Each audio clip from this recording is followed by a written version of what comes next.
Kadalasan, ang isang tao nagtatrabaho pero nakakalimutan na mag-ipon para sa kanyang sarili.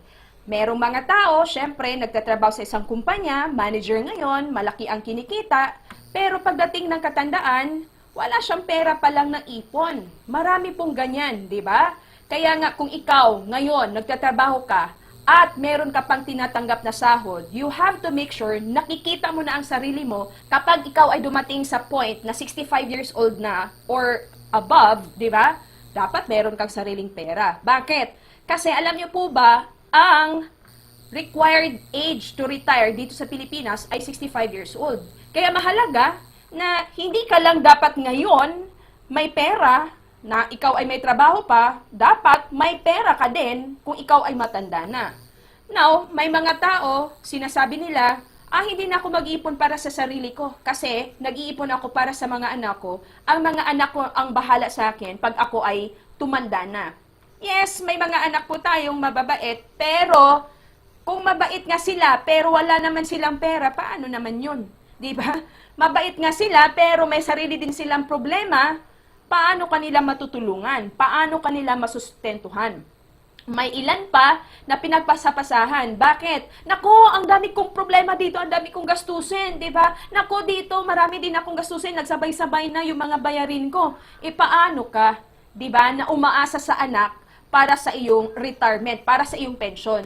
Alam niyo po ba, hindi po responsibilidad ng anak ang retirement fund ng kanyang magulang. Yes, totoo po yun. Kaya dapat ngayon pa lang meron ka nang ginagawa habang meron ka pang kinikita para pag ikaw ay tumanda, mayroon kang sariling pera. Paano po gagawin yan? Dito po natin yan maisi-set up sa tinatawag nating financial blueprint. Kung halimbawa, ikaw ay 45 years old ngayon, of course, you will retire from work after 20 years. Kasi nga, 65 years old ang compulsory na edad para mag-retire ang isang tao. So, ibig sabihin, tapos na ang productive years mo. So, 65 years old, dapat hayahay na, pensionado ka na. So, paano ka magkakaroon ng hayahay na pension life? Siyempre, mag-uumpisa po yan ngayon sa gagawin mo sa kinikita mong pera. Halimbawa, kumikita ka ngayon ng 60,000. Para masigurado na more than sa iyong kinikita ngayon, or ito din, yung kikitain mo pag nag-retire ka, you have to make sure na at least 20% ng iyong kinikita ngayon ang iipunin mo or invest mo. Kaya kung 60,000 ang kinikita mo ngayon, at gusto mo, yan din yung magiging income mo, syempre yung lifestyle mo, yun pa rin, di ba? Pagdating ng katandaan, then at least 12,000 ang iyong iipunin. Kasi, yan yung 20% of 60,000. Now, kung ito ay ididisiplina mo sa sarili mo, ito tandaan mo, ikaw ang gagamit nito pagdating ng retirement mo. Of course, di ba? Now, saan mo ito ilalagay para magkaroon ka ng income? Alam niyo po ba, kapag ginawa mo ito ngayon, mag-ipon ka ngayon, meron kang passive income in the future na 60,000 or more. O, tingnan po natin kung anong mangyayari.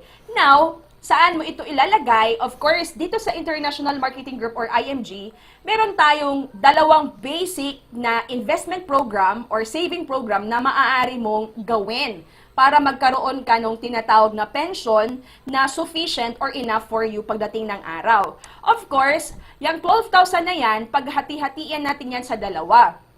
Now, una, doon sa tinatawag nating level 1 of investment, which is Kaiser 4-in-1 saving program. Now, you have to take note na this Kaiser saving program ay 7 taon mo lang pag-iipunan. So, for example, you want to have a saving program na maglalagay ka ng 5,882, kumbaga yung K100 plan ang iyong kinuha. Pero syempre, you can choose naman lower or higher dito sa 5,882, depende po yun sa iyong decision. Of course, pera mo yan, you have to decide sa magiging outcome, di ba? Now, for this illustration, ipagpalagay na lang natin na 5,882 ang iyong iipunin for your Kaiser Saving Program. And of course, yung excess napunta sa iyong mutual fund investment. Kasi nga, 12,000 yung every month talaga na gagawin mong pag-i-invest. Tama? Now, syempre, after 7 years, tapos na yung Kaiser mo. So, yung 5882 na yan, ilalagay mo na siya sa iyong mutual fund. So, ibig sabihin, itong 12,000 na iipunin mo every month, gagawin mo yan for the next 20 years. Diba? Kasi nga, syempre, after 20 years, magre-retire ka na, wala ka ng sahod, wala ka ng panghulog sa investment mo. Pero dito na darating ang time na yung hinulog mo ngayon, nag-umpisa ka at age 45, pagdating mo ng age 65, kasi after 20 years, yun na magiging passive income. Tingnan natin kung magkano ang magiging passive income sa gagawin mong pag-iipon of this 20% of your monthly income. Tama? Now, dito, kung makikita po natin, ito yung magiging value ng iyong Kaiser Saving Program after 20 years. Tandaan mo, 1.1 ang value after 20 years, but ito po ay pinag-ipunan mo lamang ng 7 years. And of course, ang mutual fund investment mo, ito po yung projected or estimated na value after 20 years. Kaya ang total na amount ng iyong investment after 20 years, 12,000 po yan every month for the next 20 for the next 20 years, of course, 'di ba? Ay magiging 9.5 million. Ngayon, syempre, dumating ka na, age 65 ka na. Pagdating mo ng age 65, meron ka ng 9.5 million. Paano yan nangyari? Dahil nagtanim ka nga ng 12,000 every month sa loob ng 20 years. Ngayon, ipagpalagay na lang natin na yung 9.5 na yan, of course, wala ka ng trabaho kasi nga retired ka na di ba? Aasa ka na sa pension mo ngayon dito. Ngayon, syempre, meron kang 9.5 na total na investment na maaari mong gamitin. Maaari na yung 10%, di ba? Noong 9.5 na yan, ang maaari mong kunin, di ba? Maaari naman yun kasi nga, kumbaga, magkakaroon ka na ng passive income dito. Syempre, yung 10% lang yung kukunin mo. So, syempre, halimbawa, sa isang taon, kukuha ka na ang 10% doon sa 9.5 mo, so meron kang 950,000 sa isang taon. Kung i-divide mo yan by 12 months, meaning, may monthly passive income ka, ito na yung pension mo, pagdating mo ng 65 years old, 79,000. Tingnan mo, nagsimula po yan doon sa ginawa mo na pag-iipon ng 12,000, which is 20% of your monthly income ngayon. Now, kung ikaw po ay nakapag-invest pa ng more than 20% ng iyong income ngayon, aba, malaki talaga ang magiging passive income mo in the future.